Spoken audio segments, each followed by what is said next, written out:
प्रिय भक्त और सज्जनों, मैं मेरे मालिका अमृत चैनल पर आप सभी को स्वागत करता हूं। तो आज हम ओडिशा की भविष्य मालिका शास्त्रों से सुनेंगे कल्कि अवतार प्रभु जी जो आएंगे। श्रीमद् भगवत गीता में इसके बारे में क्या लिखा गया है और भविष्य मालिका में श्रीमद् भगवत गीता से रिलेटेड क्या लिखा गया है जो कल्कि अवतार में होने वाला है। तो आप लोग तो सब जानते ही हैं कि कल्कि अवतार प्रभु जी जो आएंगे एक महापुरुष के अंग में आएंगे। वो महापुरुष भगवान की अंश कड़वर होंगे। तो दोनों आएंगे, एक आकार और एक निराकार। तो इस बात को हमारे जो उड़ीसा की एक प्रसिद्ध संत हैं, संत अभिराम परमहंस जी, उन्होंने अपना भविष्य मालिका में लिखे हैं। क्या लिखे हैं चलिए सुनते हैं। क्षेत्र क्षेत्रज्ञ अछ होई, क्षेत्र शरीर ज्ञटी तुही। क्षेत्रटी शरीर अर्थ, ज्ञ स्वरूप श्री जगन्नाथ। तो यहाँ पर बताया गया है श्रीमद् भगवत गीता में क्षेत्र क्षेत्रज्ञ जो अध्याय है, यहाँ पर क्षेत्र क्षेत्रज्ञों के बारे में लिखा गया है। लेकिन यहाँ पर भी हमारे ओडिशा की भविष्य मालिका शास्त्रों में श्रीमद् भगवत गीता की जो बातें हैं इसको यहाँ पर दोहरा गया है कल्कि लीलाखड़ा कंसेप्ट में। तो इसको हमारे ओडिशा की जो ठाकुर अभिराम परमहंस जी हैं, उन्होंने बहुत अच्छे तरीके से भगवान की वाणी को लिखे हैं कि कल्कि लीलाखड़ा जब होगा, जब स्वयं पूर्ण ब्रह्म भगवान आएंगे एक नर के अंग में और एक महापुरुष के अंग में, वही महापुरुष की अंग ही क्षेत्र होगा और वहाँ पर ज्ञ स्वरूप के रूप में और क्षेत्रज्ञ के रूप में स्वयं भगवान अवतरण करेंगे और अवतरण करके क्षेत्र क्षेत्रज्ञ जोग होगा। तो बोलते हैं कि स्वयं भगवान और मानव की अंग संग, मानव अंग देवता संग नहीं, स्वयं भगवान की अंग संग होगा। तो श्रीमद् भगवत गीता में जो लिखा गया है क्षेत्र क्षेत्रज्ञ जोग की कल्कि लीला में भी रचना होगा। वो महापुरुष और स्वयं भगवान की लीलाखड़ा में स्वयं भगवान और पूर्ण ब्रह्म और निराकार ब्रह्म वो महापुरुष के अंग में क्षेत्र क्षेत्रज्ञ जोग में महालीन होंगे। क्षेत्र क्षेत्रज्ञ जोग वहाँ पर होगा वो महापुरुष के साथ। वो महापुरुष की अंग ही क्षेत्र होगा, जिस क्षेत्र पर स्वयं भगवान क्षेत्रज्ञों के रूप में आएंगे। ऐसा यहाँ पर भविष्य मालिका शास्त्र में अति चमत्कृत ढंग में वर्णन किया गया है। तो क्षेत्रटी शरीर अर्थ, जो क्षेत्र है जिसको यहाँ पर वर्णन किया गया है वो शरीर का अर्थ, और इसका मतलब ये है कि वो महापुरुष का शरीर ही क्षेत्र है और वहाँ पर स्वयं भगवान जो अवतरण करके छुप कर रहे होंगे वही स्वयं खुद भगवान और पूर्ण ब्रह्म ही क्षेत्रज्ञ हैं। ऐसे क्षेत्र क्षेत्रज्ञों की महामिलन होगा, जिसको श्रीमद् भगवत गीता में क्षेत्र क्षेत्रज्ञ जोग बोला गया है। वही महाजोग यहाँ पर कल्कि लीला में संपादित होगा और फिर से दोहरा जाएगा। एक मानव जिसको क्षेत्र बोला जाता है और उनके अंग में स्वयं भगवान जो क्षेत्रज्ञ हैं। इसीलिए जो मानव है वो अज्ञ है और जो क्षेत्रज्ञ स्वयं भगवान है वो ही महाविज्ञ सर्वज्ञानी सर्व अंतर्यामी पुरुष है। वो अज्ञ के मुद्रा में ही रहेंगे, जैसे वो कुछ नहीं जानते हैं। वो भगवान के पाद पद्म में पूर्ण समर्पित करेंगे अपने आप को, जिसको जीरो मुद्रा बोला जाता है। आध्यात्मिक बाद में शून्य प्रक्रिया बोला जाता है। वो पूर्ण समर्पित करेंगे और वो पूर्ण समर्पित करने के बाद उनकी जो आध्यात्मिक पात्र है वो स्वयं भगवान से ही संपूर्ण होगा। स्वयं भगवान ही उनके पात्र में संपूर्ण होंगे। इसलिए जो क्षेत्र है वो महापुरुष की जो स्थूल शरीर है वहाँ पर शून्य ठाकुर जी विराजमान करेंगे। ऐसा ही क्षेत्र क्षेत्रज्ञ महासंयोग और महाजोग घटेगा कलियुग की अंतिम समय पर, जिसको हमारे उड़ीसा की एक प्रसिद्ध संत ठाकुर अभिराम परमहंस जी ने अपना भविष्य मालिका में लिखे हैं। तो ठाकुर अभिराम परमहंस जी ने बहुत सारे बातें लिखे हैं जिसको हम लोग आगामी अध्याय पर सुनेंगे। तो सज्जनों, मैंने मेरे पिछले वीडियो में आप लोगों को बताया था कि महापुरुष की वचन ही शासन होगा।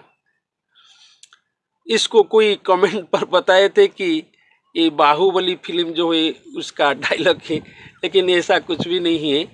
हमारे उड़ीसा की महापुरुषों ने बहुत सारे बातें कल्कि अवतार प्रभु जी के बारे में लिखे हैं। तो इसका जो एविडेंस है मैंने वहाँ पर नहीं बताया था, लेकिन अब बताता हूँ, सुनिए। महापुरुष अच्युतानंद दास जी की जो प्रसिद्ध पुस्तक है शून्य संहिता जिसको बोलते हैं, वही पुस्तक में लिखा गया है। ये पंक्ति ये है कि जब कलियुग की अंतिम समय आएगा तब भगवान और प्रभु श्री कृष्ण जी ने स्वयं भक्त श्रेष्ठ उद्धव को बोलते हैं कि मैंने कैसे कल्कि अवतार हूँगा, और जब कल्कि अवतार मेरा धराधाम पर हो रहा होगा और मैंने मानव के रूप में धराधाम पर उदय होऊंगा, तब कैसे मैंने भक्त लोग को और जगत को उद्धार करूंगा। वही पंक्ति वहां पर लिखा गया है। तो लिखा गया है कि राज सुख भोग बिलसिबु सबु हस्तरे भुंजिबु पुणी वचन कही भगतंकु तारिबु उद्धव थाओ हो जानी।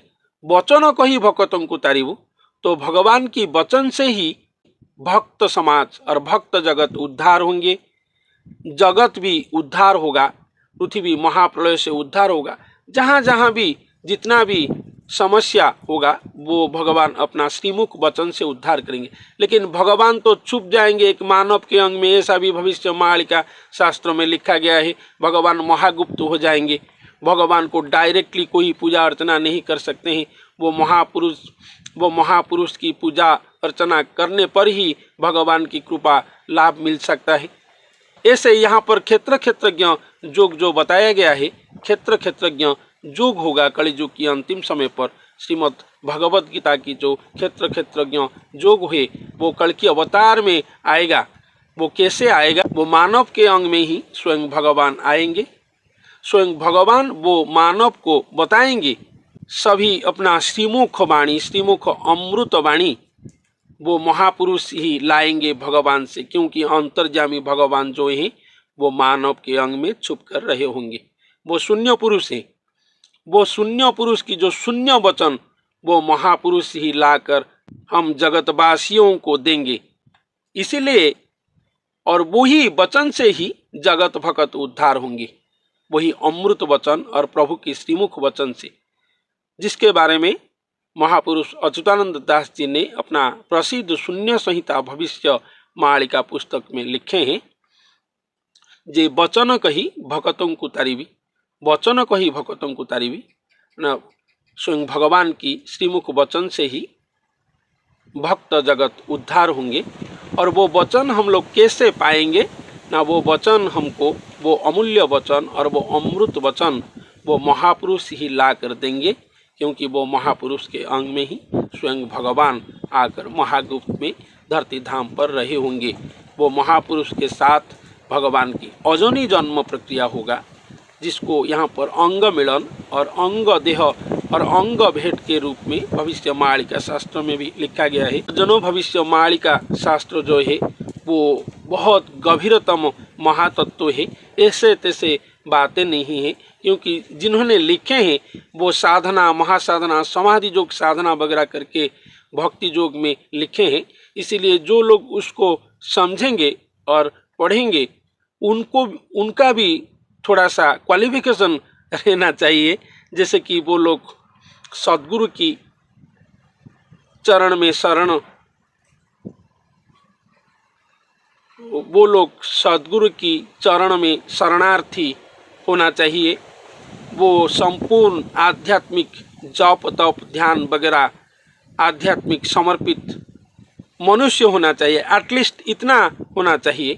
तो भविष्य मालिका को पढ़ने से, प्रभु की कृपा से, सद्गुरु की कृपा से हम लोग कुछ समझ सकते हैं। नहीं तो ऐसे ही कुछ भी समझ नहीं पाएंगे और भविष्य मालिका को गलत तरीके से बताएंगे, जैसे चल रहा है समाज में अभी। लेकिन हमारे उड़ीसा की जो भविष्य मालिका है वास्तव में वो महापवित्र है। जो मनीषीगण लिखे हैं वो अपना पवित्र पवित्र हृदय में स्वयं भगवान की आराधना करके स्वयं भगवान की श्रीमुख वाणी लाकर भविष्य मालिका के आकार में लिखे हैं। इसलिए भविष्य मालिका में जो जो बातें कल्कि अवतार प्रभु जी के बारे में लिखा गया है वही सब बातें होगा जब कल्कि भगवान यहाँ पर धरती धाम पर मनुष्य के रूप में अवतार लेंगे। मनुष्य के रूप में अवतार लेंगे तो वो कैसे अवतार लेंगे, उसकी तात्विक कंसेप्ट जो है वो क्या है, वही बातें हम लोग आप लोगों तक पहुंचाने के लिए कोशिश करते हैं। तो यहाँ पर आज के जो अध्याय में आप लोगों को मैंने बताया, श्रीमद् भगवत गीता में जो क्षेत्रज्ञ योग है वो स्वयं भगवान और वो महापुरुष के बीच में भी होगा। कलियुग की अंतिम समय पर क्षेत्रज्ञ महायोग में स्वयं भगवान और वो महापुरुष की महासंयोग और महामिलन होगा और महामिलन होकर वो कल्कि अवतार होंगे धरती धाम पर। तो सज्जनों, आज के लिए इतना ही। धन्यवाद।